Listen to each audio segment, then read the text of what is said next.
na ako'y nilagas. Dalawang daliri pinasukan, brown pinasukan, pinusukan, ang kapatiran, walang asor magkabilangan, naging tawiran, buhat sa nabuhat, naging tapat na alamat, kaya laging pasasalamat sa kagat ng nagsikala, walang magkakakawa sa pag-angat ng watawat, move outside, ang margana sa mala, website, o ditupan, lubos na ginagala, hindi lagi ang bayan kahit ano mga inatang populasyon, siyempre kasama pa si OG Moon, TBS, PSM, mula noon hanggang ngayon, di ba gano'n na naman ang kapatiran, na binuo sa saya at nakitigan, may respeto sa isa't isa huwaran, kaya wag mo na subukan na humarang, dati laman ng kalsada, hindi na mawala sa bawat arangkada, pagbibigay ng respeto sa nauna, niliti mo mamamayag pag sa eksena, ha-ha-ha, ganito mo ikalakas, mga bonafide, niliti mo mga brown, mga certified, o di ka text yung mismo, makakagastify, ipagkala ko bagong daktal, albay-side,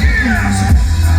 Matibay, marami na patunay, ikaw ng aming kulay, albay-side! Ito ang kandang alay, itaas ang mga bagay, itaas ang aming kulay, albay-side! Sabay-sabay! Maraming salamat nga pala sa lahat ng mga homie na natiling tunay day one. Pagmamahal at respeto sa aming veteranong 4 Edward Steve Uno.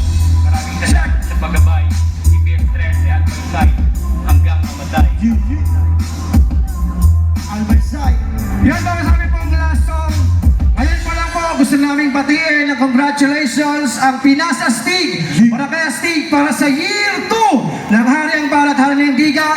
And sana po, samahan nyo rin kami sa September 27 para po sa pinakaunang finals ng Pinasa Stig. Unang Bala, Bicol, nagalapin po yan sa Legazpi City. Kinakits mo tayo dyan. Siyempre maraming salamat sa lahat ng sumusuporta at tumatangkilik sa Barangay Astig at Encuentro Party League. Please like and follow po lahat ng social media accounts ng Barangay Astig and Encuentro Party League on Facebook, TikTok, and YouTube. And ang mga last song namin, isang kantang ng mga panahon, Play DJ. Para sa mga Nagtatanong lang kami. Tanong ko lang po, bakit ganito ang nangyayari sa palibot natin?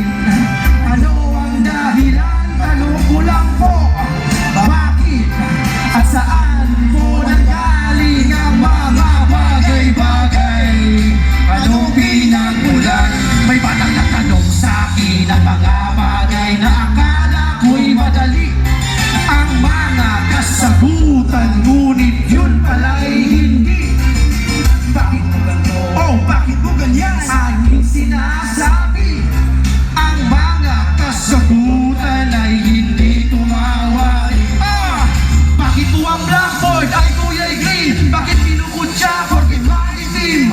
Ano po bang nauna? Islo ba o manok? Porket mahina, di na pa pwedeng sumali lumahok sa mga patipa